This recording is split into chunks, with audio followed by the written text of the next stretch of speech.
Ya, seperti sudah disebutkan barusan ya, apa namanya, sedikit background dari pemateri gitu.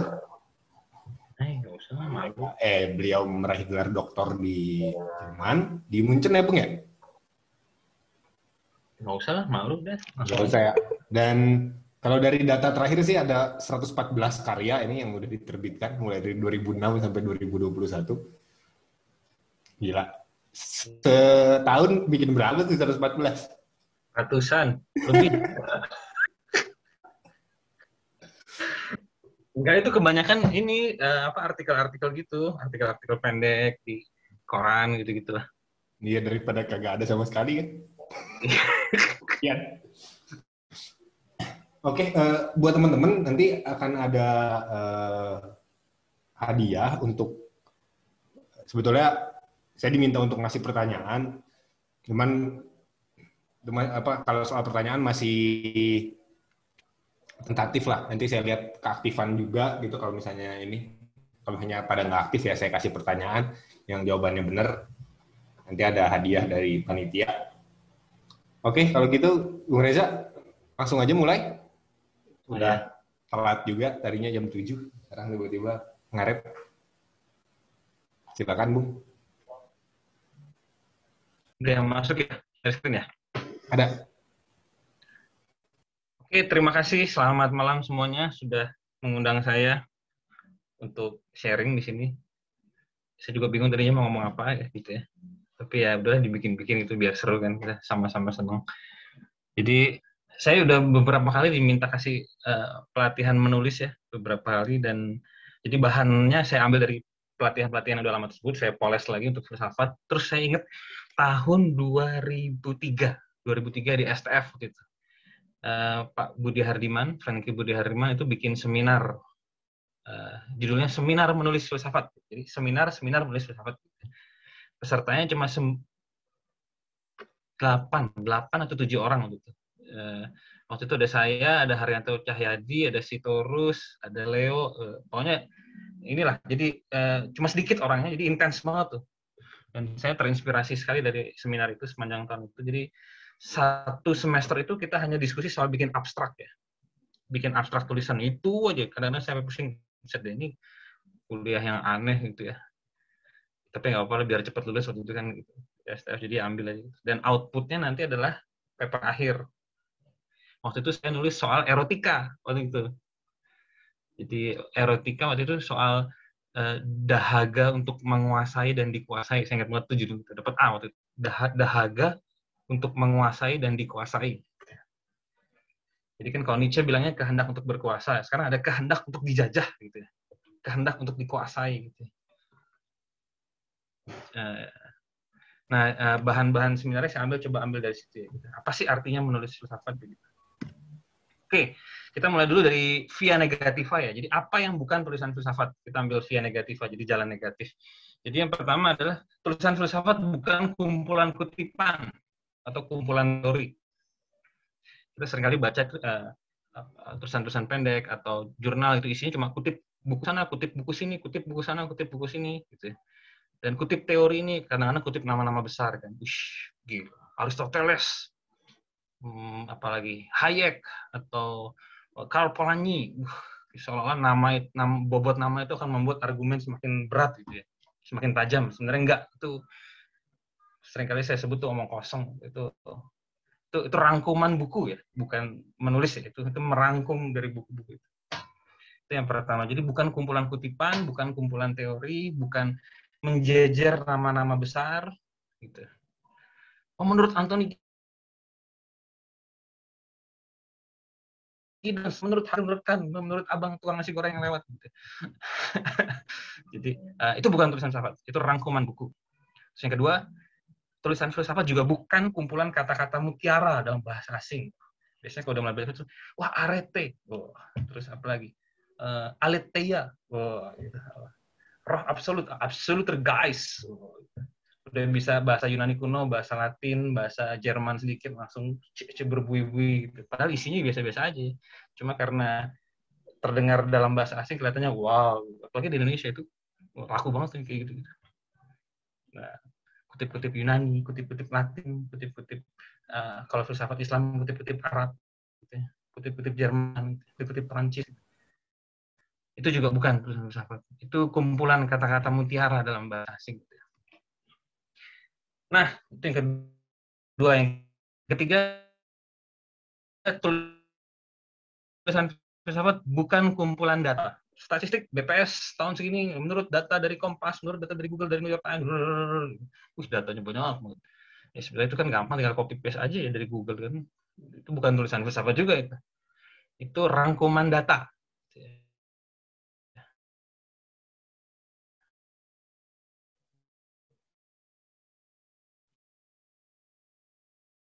Seolah-olah kalau sudah pakai data, pakai nama-nama ini teori, tapi itu bukan tulisan filsafat. Dan yang terakhir, tulisan filsafat juga bukan kumpulan kata-kata indah. Menurut Aristoteles, selalu hidup, tujuan tertinggi hidup adalah eudaimonia. Eudaimonia adalah kebahagiaan yang sejati. Oh, gitu. Makanya saya tuh misalnya ngumpul sama keluarga gitu. Kak Reza, kuliahnya apa? Filsafat. Oh, filsafat itu kan yang kutipan-kutipan kata-kata bijak gitu ya. Buat di bumper stiker motor. Ya, itu yang memang banyak tersebar ya. Karena memang banyak pemikir Indonesia itu masih jago mengutip ya. Bersembunyi dalam nama-nama besar ya. Tapi saya pikir itu juga bukan tulisan filsafat ya. Itu rangkuman kata-kata bijak ya. Bagus untuk bikin kaos tuh. Wah. Kata-kata bijak itu buat dibikin kaos dijual bagus tuh. Tapi bukan untuk sebagai esai filsafat. Lalu ini via negativa ya. Jadi lalu kita ngomong tulisan filsafat lalu itu sebenarnya apa sih? Apa yang tujuannya gitu? Nah, yang saya kasih di sini adalah pengalaman saya ya. Saya dulu sempat kuliah juga, terus mempraktekkan juga gitu. Jadi kita bisa diskusi lah. Mungkin teman-teman ada yang nggak setuju gitu. Tujuan tulisan filsafat yang pertama adalah tulisan itu mengganggu kebodohan ya, mengganggu orang-orang bodoh, mengganggu kebiasaan. Itu ciri utama tulisan filsafat. Mengganggu kebodohan, mengganggu orang-orang bodoh. Orang bodoh itu seringkali bukan orang yang tidak sekolah ya. Malah karena saya pikir orang sekolah semakin tinggi semakin bodoh begitu ya. Akal sehatnya semakin tertutup oleh bias-bias kedangkalan akademik. Orang-orang bodoh adalah orang-orang yang tidak menggunakan pemikiran kritisnya. Dia hanya ikut aja. Sekarang lagi PSBB ikut, sekarang lagi PKPM ikut, nanti adalah PPPB yang lain, ada istilah-istilah lain lah yang semakin aneh, semakin absurd, dengan kebijakan yang semakin absurd ikut. Nah, itu bukan tulisan filsafat. Tulisan filsafat selalu mengganggu.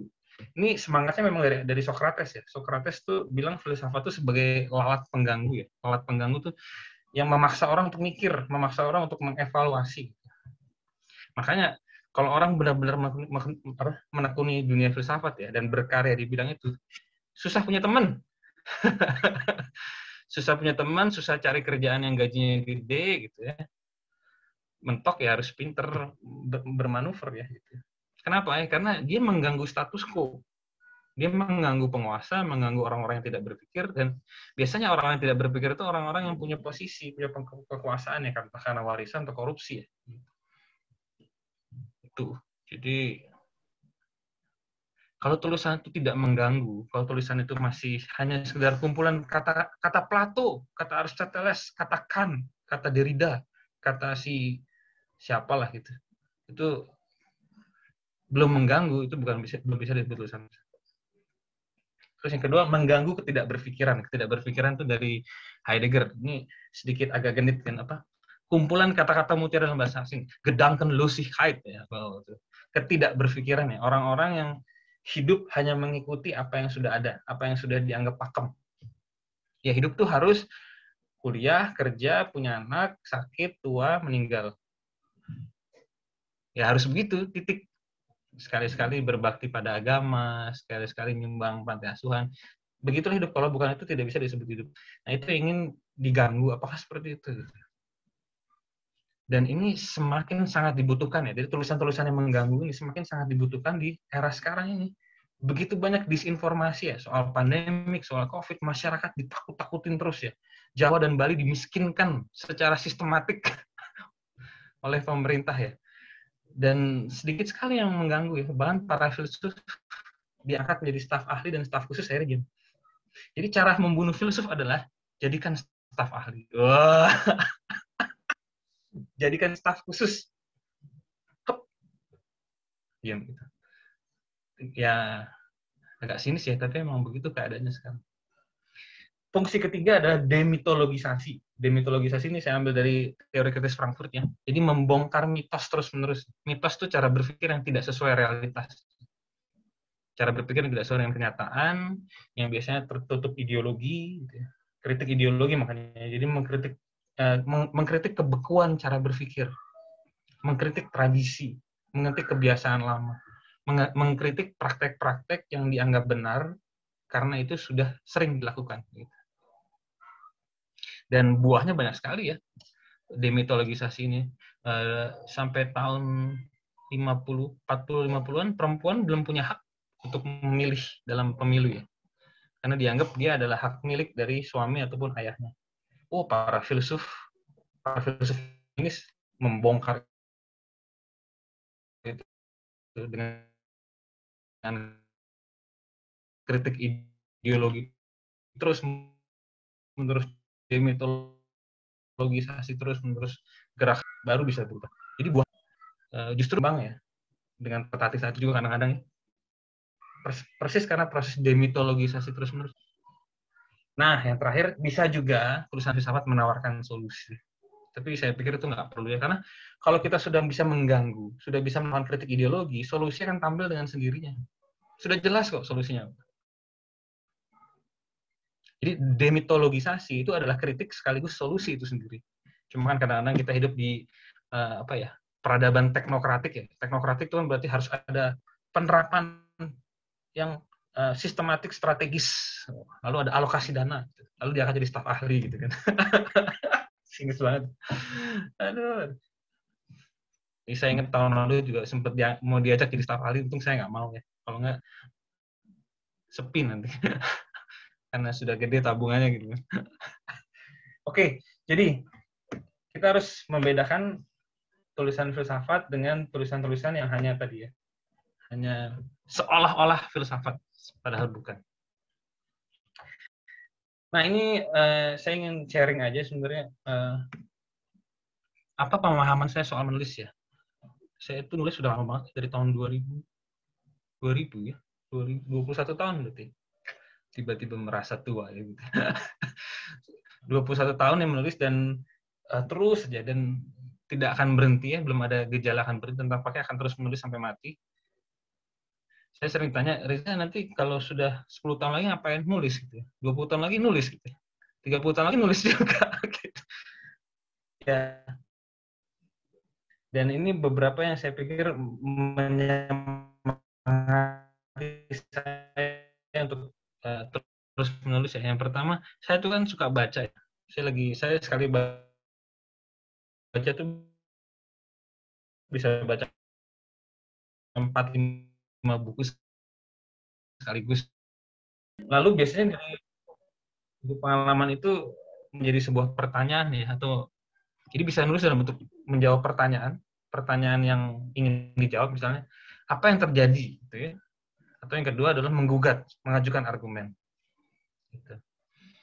Mengajukan argumen misalnya ya ada permainan, ada perselingkuhan lah antara korporasi farmasi dengan pemerintah. Karena tes itu untungnya ribuan persen ya, gila-gilaan. Dan setiap tes itu ada pajaknya, gila ya. PCR antigen itu dipajakin sama pemerintah. Karena saya nggak habis pikir, ya, mungkinkah ada perselingkuhan semacam itu? Tapi kan saya, ya sekali lagi, saya nggak bisa ngomong sembarangan ya. Saya harus cari data, saya harus cari argumen, saya harus punya pendasaran gitu. Nah itu mungkin bedanya tulisan filsafat dengan misalnya seorang agitator atau seorang provokator ya. Ngomong, begitu tanya datanya kalang kabut atau apa argumennya juga kalang kabut. Kekuatan tulisan filsafat adalah dia mengganggu dan dia mengganggu berpijak pada epistemologi yang kuat gitu ya. Dasar pengetahuan yang kuat. Itu yang membuat filsafat memang menarik ya, dan sekaligus berbahaya untuk penguasa yang korup maksudnya. Dan masalahnya kebanyakan penguasa itu korup gitu. Nah jadi setelah itu dirumuskan, biasanya itu terjadi secara alami di kepala saya melihat tak itu biasanya itu muncul intuisi itu, lalu muncul pertanyaan, muncul argumen gitu. Tapi seringkali untuk jadi tulisan tuh nggak cukup, saya harus berada di depan laptop dan bikin pointers, benar-benar pointers, paragraf pertama saya akan ngomong ini, paragraf kedua saya akan ngomongin terus aja. Biasanya kira-kira 10 poin lah, 10 pointers jadi 10 tulisan biasanya. 10 tulisan, 10 paragraf gitu ya, 10 paragraf lalu dilihat lagi, dibaca lagi gitu. Itu strategi untuk mengorganisir ide, mengorganisir pertanyaan atau argumen yang ingin diajukan supaya sistematik kan. Kekuatan filsafat kan adalah sistematikanya ya. Sistematikanya, epistemologinya kuat gitu. Sehingga orang yang baca tuh iya juga ya gitu ya. Itu kan yang dicari ya. Aha, iya juga ya gitu. Lalu terjadi perubahan cara berpikir ya. Ya memang dampak yang dicari adalah perubahan kebijakan ya, tapi kan Indonesia ini agak sulit ya karena para penguasanya tidak membaca ya. Dan filsuf-filsuf yang duduk di kekuasaan biasanya lebih diem ya, karena sudah menjadi staf ahli gitu, dan staf khusus. Oke, dan ini juga mungkin yang saya perhatikan ya, saya beberapa kali diminta bimbing skripsi gitu-gitu ya. Mungkin karena para filsuf ini ya, orang-orang yang terjun dalam dunia filsafat ini pikirannya sangat liar gitu ya. Jadi kalau nulis tuh panjang banget, bikin kayak Hegel gitu loh, satu halaman satu paragraf gitu. Sekarang udah nggak bisa kayak gitu, benar-benar nggak bisa. Yang baca sakit kepala, dan akhirnya idenya tidak tersampaikan, lalu misinya pun tidak tersampaikan, misi untuk menciptakan perubahan berpikir. Tulislah dengan kalimat-kalimat pendek gitu. 1, 2, 3, 4 kata, dipecah ke dalam beberapa kalimat. Karena titik dan koma tuh memberi peluang untuk nafas ya. Dan karena oksigen lagi langka sekarang ini, maka titik dan koma itu menjadi sangat diperlukan gitu. Nggak bisa kita baca gitu. Nggak ini. Saya ingat dulu pernah kuliah 1 semester itu hanya membaca 2 paragraf dalam fenomenologi rohnya Hegel ya.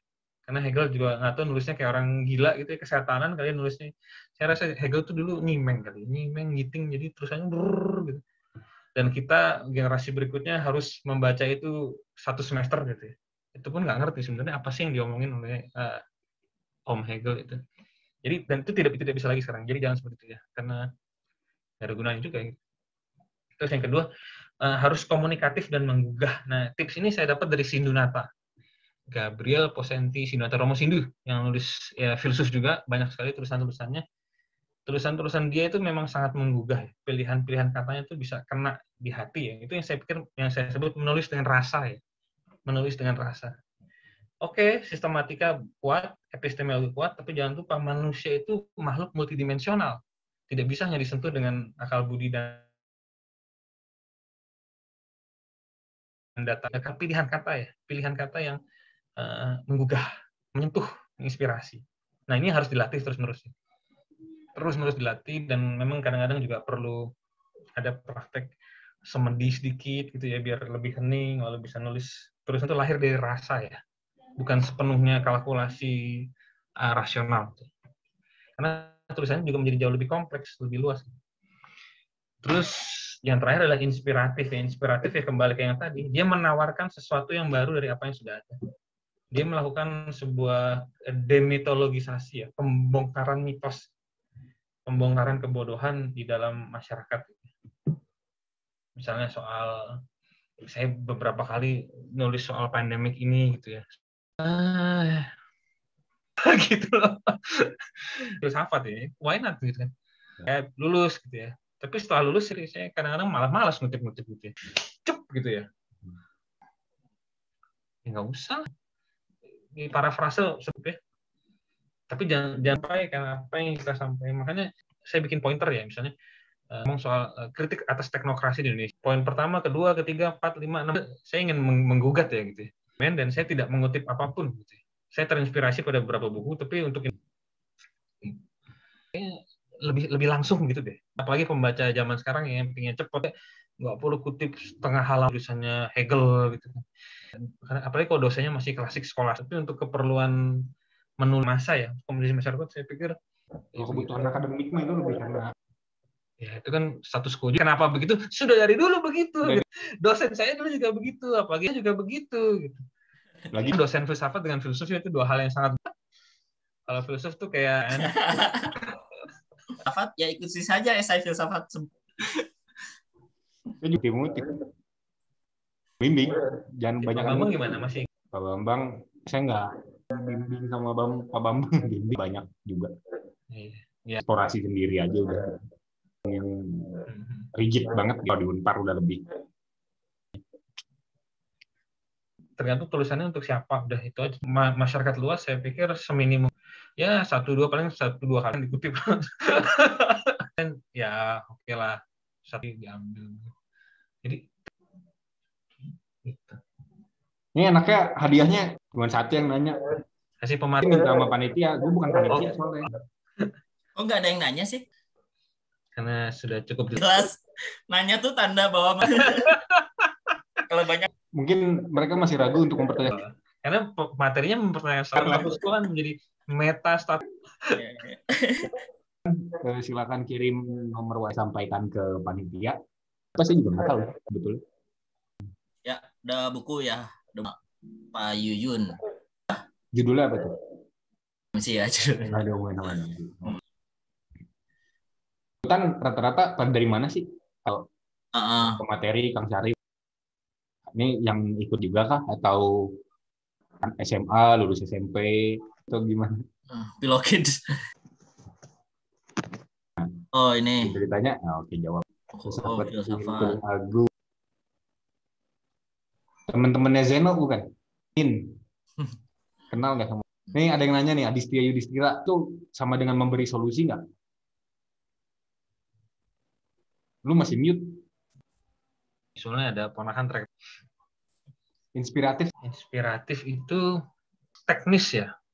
Inspirasi itu inspiratif itu artinya memberikan inspirasi, artinya bisa sudut pandang baru, solutif ya. Hal-hal solutif itu basinya. Gitu. Keren. Kalau kita lihat di mana mitosnya, di mana cara dirinya begitu, nggak tanpa harus solutif gitu kan, solutif. Menurut saya lebih cara ada gitu. Cara pandang atau mungkin menawar dulu ya. Saya pikir di situ tugas saya akan diterjemahkan. Nah, itu silakan lah para staf khusus. Demitologisasi kesalahan berpikir, saya pikir di situ tugasnya. Masalah nanti mungkin akademis untuk perubahan kebijakan, ya itu langkah tugas utama filsafat lah itu. Cara pandang baru. Baru tidak harus selalu baru, mungkin cara pandang saya gitu. Yang pernah sangat brilian di zaman itu diangkat proses inspirasi ya. Kata baru sendiri sering jadi masalah ya. Kalau saya menghubungkan hal-hal yang sebelumnya tidak ya. Jadi karena ini saya lagi penelitian neuroscience, sains dengan seni rupa. Belum pernah ada yang bikin gitu kan. Sains sudah ada, tapi yang membuat jembatan antara kedua yang kebaruan itu sekali menghubungkan hal-hal yang sebelumnya. Gitu. Ngambil apa yang kuno lalu dikawin. Ya sebenarnya agak mirip sih, agak membaca Plato dari kacamata tentang konsep kesadaran. Nah, itu baru di neuroplatonisme. Itu relatif baru itu. Jadi tips-tips juga pusing kan harus ada yang baru kan. Mungkin atau apa tuh? Ya gabunginnya Plato. Alah lupa gue namanya. Gini itu Plato sama siapa gitu. Sistematika yang bagus, dasar epistemologi itu juga menarik. Apa misalnya dalam Plato tradisi Hindu Bali misalnya itu bisa menghasilkan sebuah teologi yang baru, ya, pemahaman yang baru, yang itu seger gitu loh, seger. Gitu. Oke, ini ya kelas besar ya. Ininya apa dimasukin sama gue. Kagak. Halo. Oh, Dulu break 20 ntar kali ya panitia ada. Ternyata banyak juga yang ikut. Gue kira udah nggak butuh loh anak-anak filsafat. gimana? Ternyata banyak juga yang ikut. Banyak yang ikut juga loh kakak ya. Gue kira udah nggak butuh gitu. Tuh saya kurang tahu kalau ini kayaknya sih dikasih. Cuma chordnya putus-putus ya nggak sih? Ada yang ini yang barusan WhatsApp-nya ya, Mas Asrul Jinanya Bang. Nah ini nih. Gimana sih teknik simple buat orang yang nggak tahu filsafat? Cara jelasin ya, cara jelasin tuh gimana sih? Filsafat. Ini teman saya. Dari teks asli itu seringkali tulisannya muter-muter. Nggak usah pusing, cari aja in conclusion, nah gitu, atau in essence. Apalagi filsuf yang muter dan argumen intinya sebenarnya ada di atau di tengah-tengah di mana ada kata in. Itu biasanya mereka menekankan itu untuk pemahaman ya teks filsafat. Buat orang lain, satu kan kata-kata serapan sebisa mungkin pakai bahasa Indonesia. Mas, kata revolusi kan gitu. Yaudah, aku bilang ganti perubahan mendasar lebih enak daripada revolusi. Jadi pertama kita memahami dulu secara tepat teksnya yang baik dan benar. Hindari menulis filsafat itu adalah sebuah dialektika akal budi dengan akal sana. Itu bullshit. Jadi hindari hanya beberapa orang yang mengerti itu karena pemahaman tepat, mencari duduk perkara ya, mencari ada proses mencari. Itu dulu dilema saya, tertarik sama komputer, filsafat, dan musik ya. Komputer saya bisa kursus di dekat rumah tuh. Musik saya juga bisa kursus, tapi saya harus belajar filsafat. Mungkin kenapa? Karena sistematikanya nggak dapet. Namanya tuh sporadis ya. Sporadis tuh mungkin bisa kutip sedikit dari Lacan, berpikirnya seringkali nggak dapet. Seringkali bakat secara ya itu lainnya. Tapi benar-benar memahami filsafat sampai ambil pendidikan formalnya gitu ya. Supaya mungkin sikap kritisnya udah dapet ya. Orang-orang yang suka filsafat itu memang pada jalan gitu ya. Tapi seringkali sistem setuju. Kenapa? Pokoknya nggak setuju. Kenapa kamu nggak setuju? Gitu. Karena begini latar belakang namanya begini, politiknya begini, ekonominya kita belajar atau tidak. Jadi sarannya kelas online banyak ya masih masuk akal gitu seperti kelas isolasinya gratis. Kalau misalnya mau masuk ST, saya pikir juga sekarang banyak kuliah online, ya bisa dinego lah mungkin. Kalau di Unpar beasiswanya numpuk karena mahasiswanya nggak ada. Okay. Tapi kalau misalnya saya boleh kasih mulai dari ini ya, Bung ya, buku-buku yang sifatnya filsafat Yunani gitu. Besar pemikirannya kayak apa, baru nanti kita utamanya mereka gitu. Ya mungkin itu harus berlatih ya. Berlatih. Namanya mungkin ya untuk membuka wawasan tuh ya. Sejarah filsafat tuh bagus. Ada telepon bentar ya. Ya jadi kalau di atau di UI atau di STF di mana semester awal itu biar terbuka dulu di bareng sih sebetulnya bareng kayak wawasan dan sistematika. Nah, ini pertanyaan berikutnya. Kalau begitu membaca buku-buku filsafat sama macam filsuf. Gitu nanti. Buku filsafat bukan buku sejarah. Membicarakan dalam kehidupan ya, dengan pendekatan cinta. Berbicara soal apa tujuan manusia hidup itu tema-tema semacam. Ya, tapi pada akhirnya yang ditawarkan adalah sudut. Saya beberapa kali nulis soal itu bukan buku sejarah, kan filsafat memang. Untuk membongkar gitu.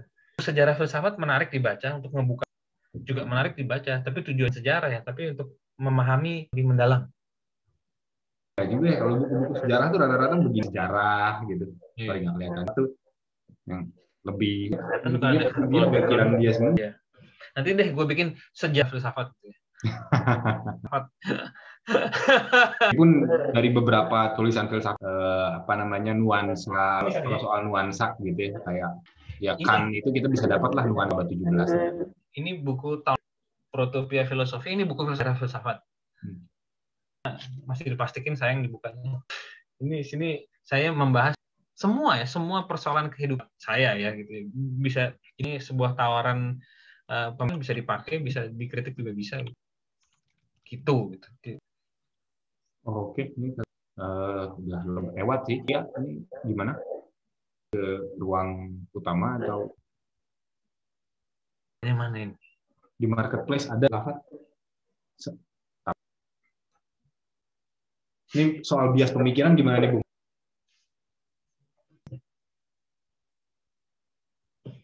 Oh, bukunya. Itu udah jawabannya? No. Mana? Oh, itu ditujukan keluar dan ke dalam.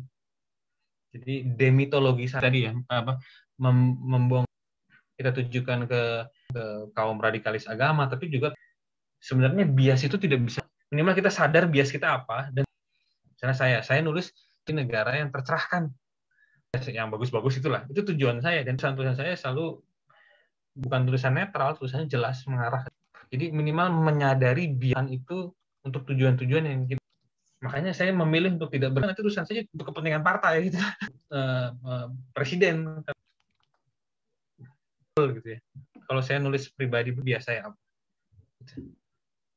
Oke, utama sama panitia. Gimana? Lokakarya itu kita bisa. Makasih banyak materinya. Terima kasih. Yuk. Nih,